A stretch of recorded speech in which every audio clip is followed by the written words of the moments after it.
Hey guys, it's Rich with your Monday Spot on the Pagan Perspective. This week we're talking about celibacy. This one comes from your mom, who writes, "Is taking a vow of celibacy a pagan thing? In other words, can I do it in a pagan way? I had 3 serious relationships. One of them I was married to and had a child with. The last one I had to say goodbye to forever on January 4th, 2018. My condolences on that one. It's a complicated issue, but I feel it's what everyone in my life expects of me. Every time I'm in a relationship, everyone is against it. If I express desire to date again, everyone talks me down. I grew up around 7 women who were straight from the second wave of feminism. I was never taught to believe it was all about choice. I am expected to not need a man, code for not have a man at all. Since January, I have responded to people alluding to this issue with an image of a Catholic woman prostrated in church, taking a vow of celibacy. However, I'm not Catholic, I'm polytheistic. I feel strongly it's what I need to do. I want to be able to say I've taken the vow of celibacy and be telling the truth." Okay, so first thing I want to say is that celibacy in paganism is not something that I've heard of before. Not saying that it's not a thing. I just have not heard of it within the pagan community before, so that's a new one for me.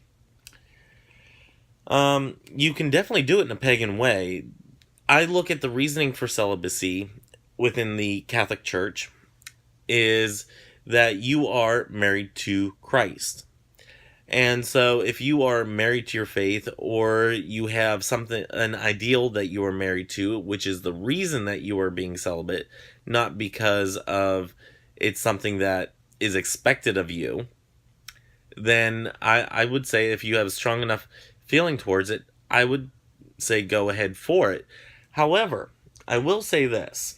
For one, just because past relationships haven't worked out, or they've met an untimely demise, does not mean that you are not meant to have somebody in your life. I think that if you have enough love in your life, or you have a healthy enough relationship with other people in even a friendship capacity, that if you're having a healthy lifestyle and you don't have any desire to have somebody in your life as a romantic partner, I would say that it's totally feasible. I would urge you not to take a vow of celibacy in order to just do what's expected of you, is kind of where I'm going with this. I want you to be able to find a happiness in that alone time. And one thing that I would stress is not to, since you lost your last partner just this past January, I would stress you not to make any rash decisions or anything like that. Give yourself some time. So I would suggest, in this instance, to take some time and just say, you know what? I'm going to take a vow of celibacy as a trial basis. If it's something that works for you, and it's something that you want to continue to do, know the reason why you're doing it. Are you doing it for the right reasons, or are you doing it because of what is expected of you? If you find somebody that is truly, gets your blood pumping, and you want to have a romantic relationship, I would say that your vow of celibacy has run its course. So I kind of want to say, as an overall, keep your options open, but for now, take a step back and focus on yourself and your own health and well-being. So you know that the reason why you're doing it is for you, and not because of somebody else or what someone else out there expects of you. I really like blowing other people's expectations out of the water. So whenever somebody says, "Oh, you can't do it," I like to say, "No, I can, and I am." So I I like to see people who are that underdog type, the ones that have a loving relationship whenever everybody says that, they're going to be alone for the rest of their life. Something like that. I love people finding that loving relationship. But there are people out there who are completely content in being by themselves and, focusing their life towards a certain goal, be it religion or be it their job and their work with other people and whatnot. Some people find that immensely satisfying, that they don't need that romantic entanglement in their life. Other people, they yearn for that romantic entanglement and they love it. So if a romantic entanglement is something that you want and that you love to be into, as in a romantic relationship, if that's something that you love to be in, I would say screw other people's expectations. You do you.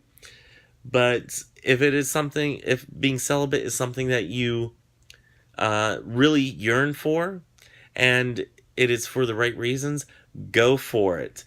And whenever you're taking a vow like that, if it's a vow of, I take this vow because I want to do this with my life, or because I want to, for me, if I took a vow of celibacy, it would be to delve deeper into my faith, my practice, and everything else, where I just absolutely love my practice so much that I'm willing to give up every other romantic relationship out there, or any type of physical encounter like that. I would be willing to give all that up because I want to go deeper into my practice. Now, I love love. And, let's be honest, I'm a male of, between the ages of 25 and 40 years old. I don't like that term of what my age is. But, yeah, let's just say that there's certain things that, somebody that is a physically active person, they want. Okay? Basically, what I'm getting down to is that I like sex. So, anyway, getting past that and the awkwardness of it, I would not want to take a vow of celibacy because I can still do my practice and have that those encounters with other individuals or individual. I can still have those encounters and be perfectly fine still with my faith and my practice. So, for me it wouldn't work, but that doesn't mean it would be the same for you. As long as if your reasons are solid and not for somebody else's expectations, but on your terms, I would say go for it.